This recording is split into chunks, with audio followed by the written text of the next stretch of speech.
At the Supreme Court today, an historic upheaval.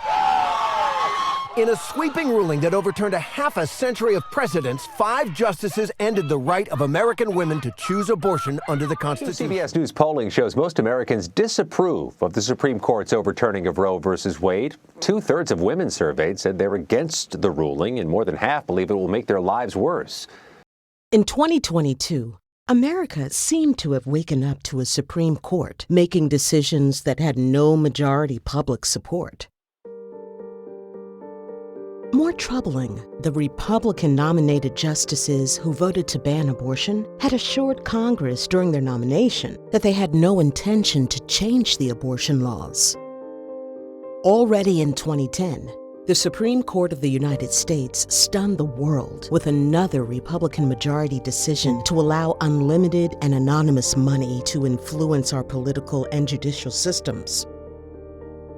Big money donors, special interest groups, polluting industries, and foreign governments are now allowed to pour massive amounts of secret money into politics to influence policies and legislations. For decades now, a Republican-majority Supreme Court has been issuing ruling after ruling to favor the big industries and wealthy right-wing donors, quietly changing our laws, often with summary decisions without proper hearing. In this video, we'll explain how a handful of unpopular and unelected individuals have managed to impose their regressive political and religious ideologies on the rest of us. But to understand how the U.S. Supreme Court became what it is today, we need to travel back into time. In the 1960s, a series of scientific studies revealed that industries were making products that caused all kinds of harm to the public and to the environment. Tobacco caused cancer. Lead in paint and gasoline affected children's brain. Cars were unsafe at any speed. Food products contained unhealthy additives. Toxic smoke was being released into the atmosphere, and chemical leaks were polluting our rivers. Under public pressure, Congress responded by adopting a series of legislations to protect consumers and the environment. But to the big industries, these regulations were an attack on the American free enterprise system. In 1971, the U.S. Chamber of Commerce, a private organization representing the interests of big industries in Washington, asked a corporate lawyer named Lewis Powell to devise a secret strategic plan to reassert corporate power over Congress and the courts. In his secret report, Lewis Powell suggested taking action to make propaganda efforts to attack and contradict scientific studies, keep the media under constant surveillance, and deploy pressure as may be necessary. Use political influence to stop any legislation related to consumerism or to the environment.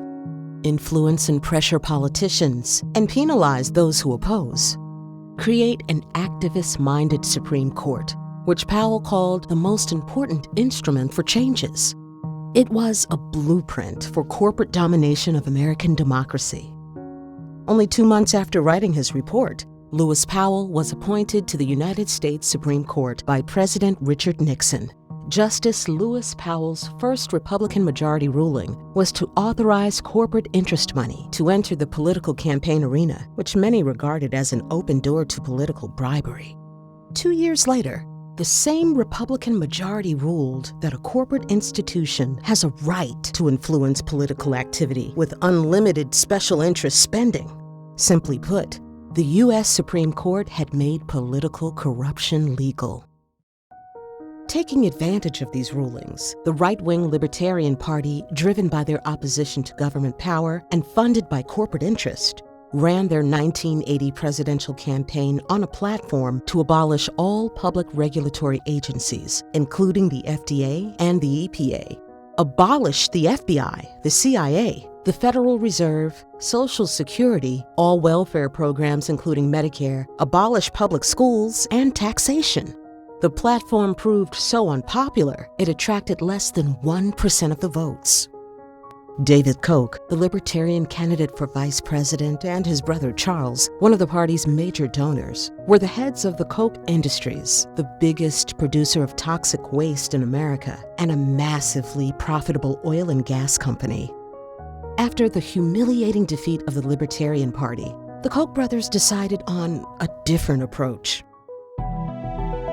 With their enormous wealth, they set up a network of front groups to launder their money and organize their efforts to influence regulatory agencies to favor their own interest against the public good. With their powerful corporate allies, the Koch brothers managed to influence dozens of federal agencies regulating energy, food and drug safety, finance, trade, communication, chemical, and other polluting industries. Next in the plan for the Koch brothers and their corporate allies was the capture of the courts, especially the U.S. Supreme Court, which Lewis Powell had described in his secret report as the most important instrument for changes. The United States Supreme Court consists of 9 justices who are nominated by the president and confirmed by the U.S. Senate. Typically, the Supreme Court hears cases that have been decided at a lower court, but without jury or witnesses. It only takes a majority vote to decide on a case. So if a sitting president and key members of the Senate could be influenced by big money donors to nominate 5 Supreme Court justices willing to show allegiance to corporate interests, the United States Supreme Court could be successfully captured. To strengthen their efforts, the Koch brothers brought together the right-wing political fringe and the religious right. These ultra-conservative fringe groups joined the same big-money donors that had captured the regulatory agencies and now applied the same strategy to capture the Supreme Court. Using the Federalist Society as their main front group, they poured massive amounts of money into Republican presidential and Senate campaigns to control the nomination of Supreme Court justices. Election Day, the day to choose a new president for a new century. In the 2000 presidential election, Democratic Vice President Al Gore faced Republican candidate George Bush, an oil man from Texas. Gore won the popular vote by more than 500,000 votes. But Florida still hung in the balance, with Bush only leading by 327 votes. Minus Florida, the Electoral College count gave Gore 266 votes against 245 for Bush. Florida, with its 25 electoral votes, was the key to designate a winner. That the Circuit Court of the Second Judicial Circuit here in Tallahassee shall immediately begin a manual recount of the approximately 9,000. A statewide mandatory recount was ordered, but when the news came that the tabulation machines had missed 61,000 votes, the Bush campaign immediately asked the U.S. Supreme Court to halt the recount. The 5 Republican-nominated justices of the court allowed the previous vote result to stand, giving Bush the 25 electoral votes he needed to win the presidency. Many people felt that our democratic system had failed them. Months later, media and academic organizations conducted their own analysis of the Florida ballots, and their studies concluded that a statewide recount would have given Al Gore a victory. Since then, the Supreme Court has served scores of Republican majority decisions to control the political process that benefits conservative candidates and policies, protect corporations from liability, let polluters pollute, restrict civil rights, condone discrimination, and advance a far-right social agenda like abortion and gun rights. Voter suppression, purposely making it harder for some people to cast their ballot. Things heated up in 2013 when the Supreme Court gave states the power to change election laws, and they no longer had to prove the changes they made did not discriminate. Across the country, Republican-controlled legislators have rushed to pass voter suppression laws drafted secretly by dark money groups because the Republican Party desperately needs dark money to win elections. All state and federal judges are subject to the code of conduct set by the U.S. courts and are required to report gifts and special favors. But the judges at the United States Supreme Court are all exempt from these rules and requirements. The highest court in the land has the lowest standard of all other state and federal courts. Through decades of self-serving rulings, these judges have managed to give themselves the power to oversee Congress and create a shadow government run by private interests and billionaires. Lilly Ledbetter. She worked 19 years as a supervisor at a Goodyear tire plant, but at the end of her career says she discovered she was paid far less than men doing the same job. Ledbetter sued, but the U.S. Supreme Court threw out her case. The court ruled against her in a 5-4 Republican majority vote, but in her dissent opinion, Justice Ruth Bader Ginsburg challenged Congress to overturn the court's decision. And the woman who inspired it, a grandmother who took her case to the Supreme Court and lost, finally saw her goal realized today. In 2009, the Lilly Ledbetter Fair Pay Act was signed into law by President Obama. Congress has the power to pass legislations to overturn unpopular decisions made by the U.S. Supreme Court, a court that needs a serious overhaul because of its dubious legitimacy and anti-egalitarian directions on voting rights and dark money. The reform of the Supreme Court has to start with the removal of these 4 justices who have shown a brazen lack of integrity. Justice Samuel Alito exemplifies Lewis Powell's definition of an activist-minded Supreme Court. The Leadership Conference on Civil and Human Rights called Judge Alito's record at the Third Circuit Court of Appeals extremely troubling in the areas of civil rights, civil liberties, and fundamental freedoms. His decisions at the Court of Appeals undermine the power of the Constitution to protect the civil and human rights of all Americans. Just as troubling is Justice Alito's voting record at the U.S. Supreme Court. Appointed in 2005 by Republican President George W. Bush, in case after case, Justice Alito and the other 4 Republican nominees have delivered rulings to favor corporate and special interests.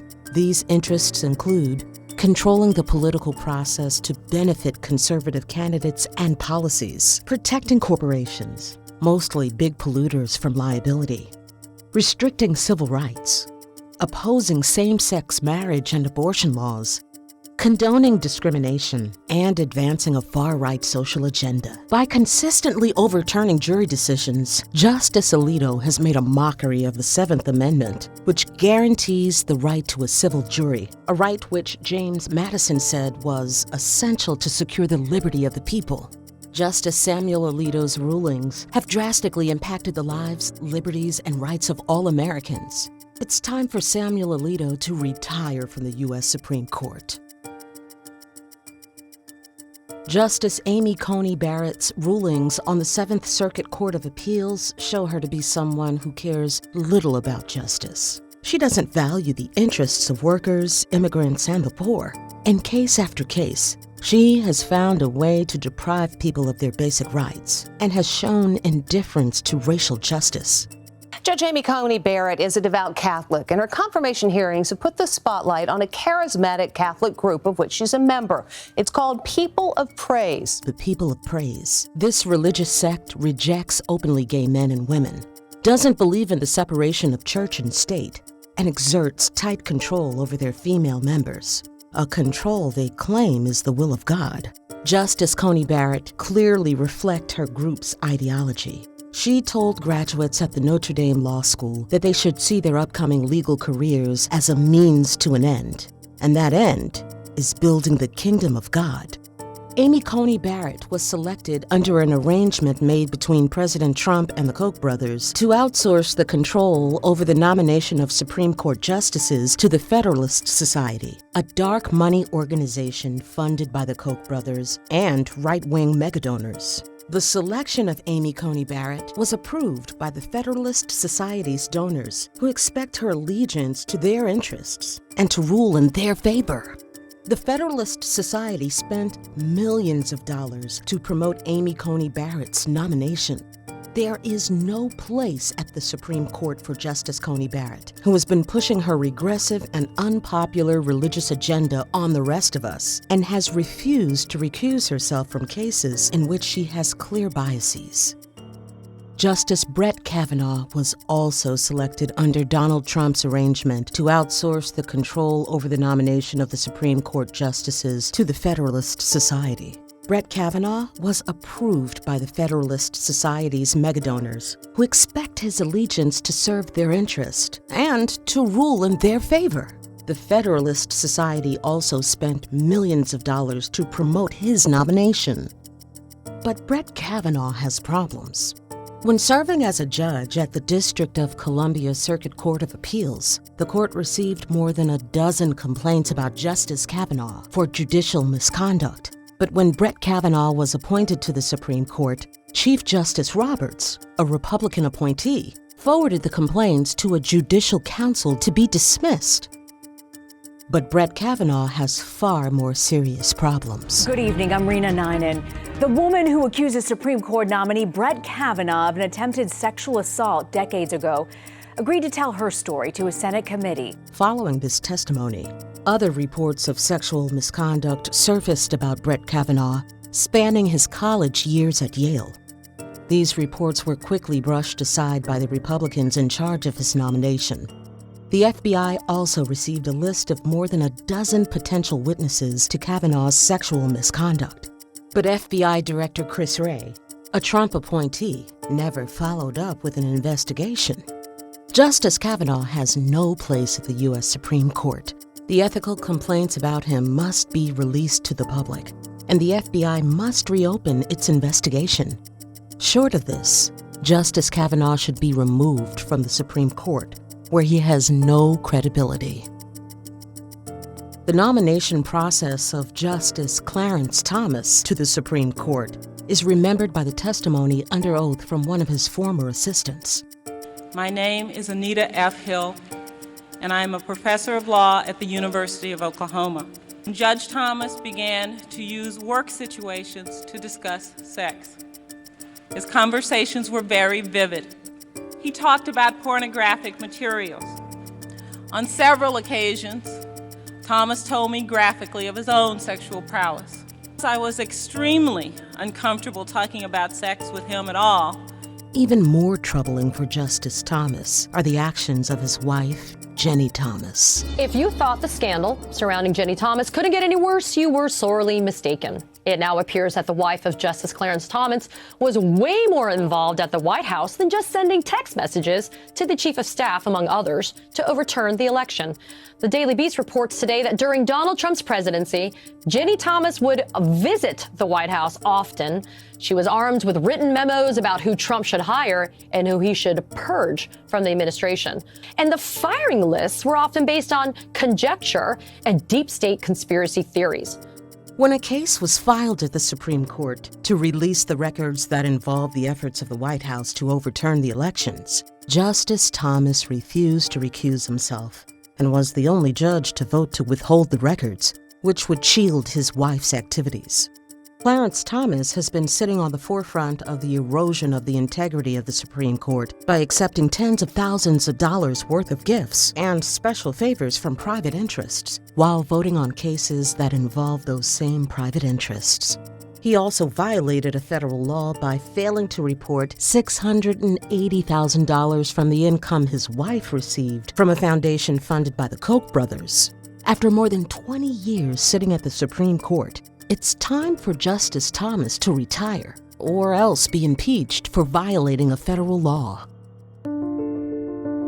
With Congress now paralyzed by the influence of dark money, changes can only come from us, the people. So please, share what you've learned from this video, and be active at the ballot box and through civil action. Support, organize, or participate in peaceful protests. Take a stand. It only takes a spark to start a movement.